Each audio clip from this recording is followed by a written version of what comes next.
Assalamualaikum warahmatullahi wabarakatuh. Baiklah, kami dari kelompok 12 yang beranggotakan yang pertama Vita Veronica, yang kedua Sylvie Widyaningsih, yang ketiga Rizky Joya Fitri. Kami akan mempresentasikan materi kami yang berjudul Shorih dan Kinayah. Pembacaan materi pertama yang akan dibacakan oleh Alvita Veronica, NIM 19130100135. A. Pengertian shorih dan kinayah. Secara arti kata, shorih dari kata soroha berarti terang. Ia menjelaskan apa yang ada dalam hatinya terhadap orang lain dengan ungkapan yang seterang mungkin.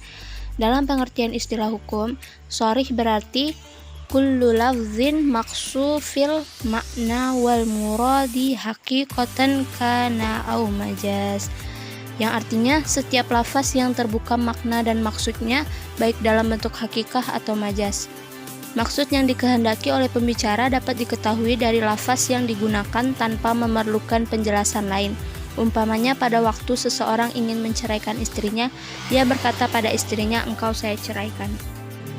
Kebalikan dari arti shorih ialah kinayah, yang secara arti kata berarti mengatakan sesuatu untuk menunjukkan arti lain. Dalam pengertian istilah hukum, kinayah ialah ma yakunul maradi bil lafazi masturan ila ayyatabayyana bid dalil, yang artinya apa yang dimaksud dengan suatu lafaz bersifat tertutup sampai dijelaskan oleh dalil. Setiap lafaz yang pemahaman artinya melalui lafaz lain dan tidak dari lafaz itu sendiri pada dasarnya termasuk dalam arti kinayah karena masih memerlukan penjelasan. Atau dengan kata lain, kinayah ialah lafaz yang disampaikan dan yang dimaksud adalah kelaziman maknanya, di samping boleh juga yang dimaksud pada makna yang sebenarnya. Penggunaan nama seseorang dengan memakai kata ganti nama termasuk kinayah. Kalau dikatakan si Ahmad sedang sholat dengan tekun, akan mudah orang memahaminya. Tetapi kalau dikatakan ia sedang sholat dengan tekun, orang akan bertanya, siapa yang sedang sholat itu? Demikian pula ucapan yang mengandung keragaman maksud, termasuk kinayah. Umpamanya seseorang mengatakan kepada istrinya, "Pulanglah kau ke rumah ibumu." Ungkapan ini mengandung beberapa maksud, dapat berarti cerai dan dapat pula berarti pulang sementara. Bila seseorang menggunakan ucapan tersebut kepada istrinya dan yang dimaksud dengan ucapannya itu untuk cerai, berarti ia menggunakan lafaz kinayah untuk cerai.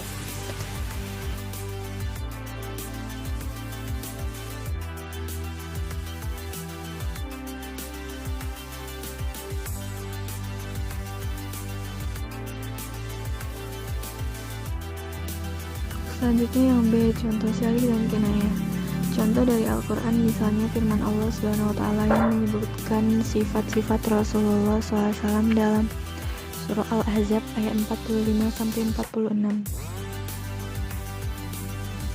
Yang artinya, "Wahai Nabi, sesungguhnya kami mengutusmu untuk jadi saksi dan pembawa kabar gembira dan pemberi peringatan, dan untuk jadi penyeru kepada agama Allah dan dengan izinnya, dan untuk jadi cahaya yang menerangi." Contoh yang dalam hadis, di mana artinya seorang muslim yang benar adalah apabila sesama muslim yang lain merasa aman dari gangguan lisan dan tangannya. Ungkapan di atas merupakan sindiran bagi seorang yang suka menyakiti saudaranya, maka hilanglah sifat-sifat muslim daripadanya. Firman Allah SWT dalam surah Al-Anbiya ayat 63. Ini artinya, Ibrahim menjawab, "Sebenarnya patung yang besar itulah yang melakukannya, maka tanyakanlah kepada berhala itu jika mereka dapat berbicara." Maksud ungkapan ini sekaligus mengungkapkan hujah akan kebenaran tauhid kepada mereka. Pada talwih untuk mencapai makna yang lazimnya, maka ia memerlukan wasaid atau media yang cukup banyak. Makna yang dimaksud di dalamnya sendiri tidak diungkapkan. Ungkapan ini merupakan kinayah. Adanya perpindahan makna dari hakiki kepada arti yang lazim melalui beberapa wasaid atau media dinamakan kinayah talwih. Allah SWT pada surah Al-Kahfi ayat 43, maka ia membolak-balikan kedua telapak tangannya terhadap apa yang ia infakkan, sedangkan telapak tangannya itu kosong.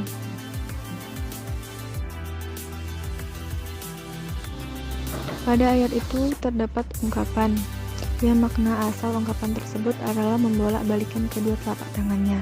Ungkapan tersebut merupakan ungkapan kinayah yang maksudnya menyesal.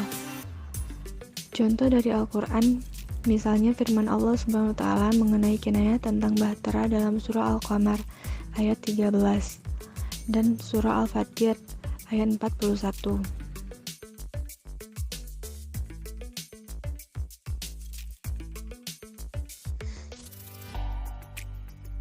Baiklah, saya Rici J. Fitri NIM 1913010137 akan melanjutkan materi selanjutnya, yaitu bagian C, implikasi penggunaan lafaz sarih dan kinayah. Seorang suami berkata kepada istrinya, "Saya ceraikan engkau." Lafaz tersebut memberi kesan jatuh talak walaupun tanpa niat. Sebagaimana pendapat para ulama di atas, bahwa yang dikatakan talak syarih di dalam pengucapannya oleh Imam Syafi'i dan segolongan fuqaha Zahiri.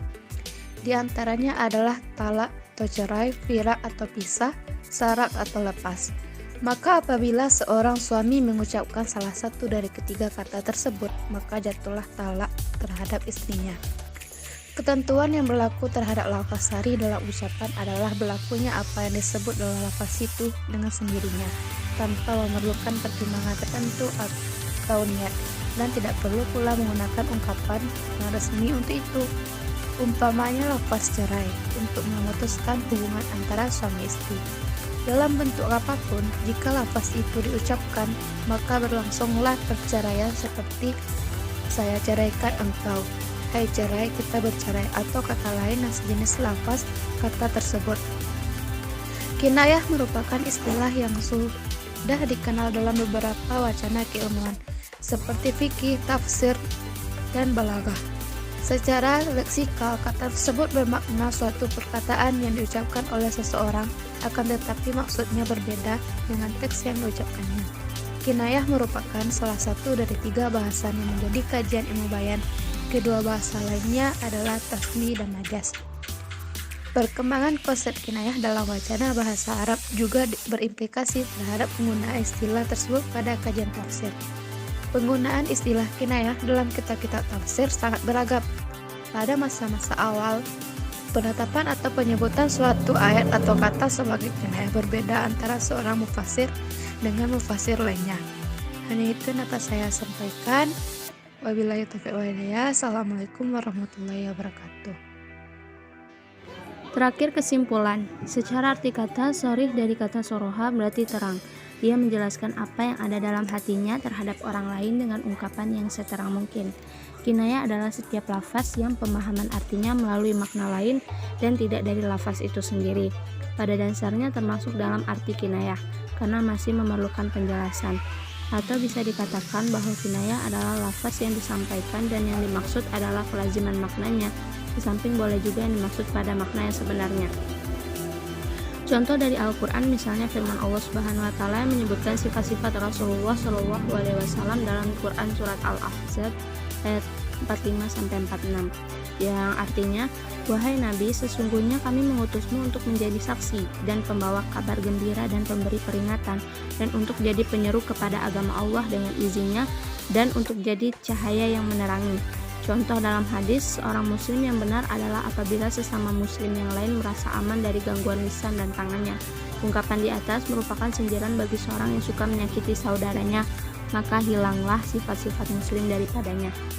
Seorang suami berkata kepada istrinya, "Saya ceraikan engkau." Implikasi penggunaan lafaz sorih dan kinayah, yaitu seorang suami berkata kepada istrinya, "Saya ceraikan engkau." Lafaz tersebut memberi kesan jatuh talak walaupun tanpa niat, sebagaimana pendapat para ulama di atas bahwa yang dikatakan talak sorih di dalam pengucapannya oleh Imam Syafi'i dan segolongan fuqaha Zahiri. Kinayah merupakan istilah yang sudah dikenal dalam beberapa wacana keilmuan seperti fikih, tafsir, dan balaghah. Secara leksikal, kata tersebut bermakna suatu perkataan yang diucapkan oleh seseorang, akan tetapi maksud berbeda dengan teks yang diucapkannya. Baiklah, itulah pembahasan materi kelompok kami yang berjudul sorih dan kinayah, yang memuat pokok pembahasan yang pertama, pengertian sorih dan kinayah yang setelah saya bacakan sendiri Yang kedua, contoh penggunaan lafaz sharih dan kinayah dalam Al-Quran dan hadis yang telah dibacakan oleh saudari Sylvie Widyaningsih. Yang ketiga, implikasi penggunaan lafaz sharih dan kinayah yang sama-sama sudah kita dengarkan oleh saudari Vici Joy Fitri. Semoga video ini bisa bermanfaat dan menambah pengetahuan kita semua.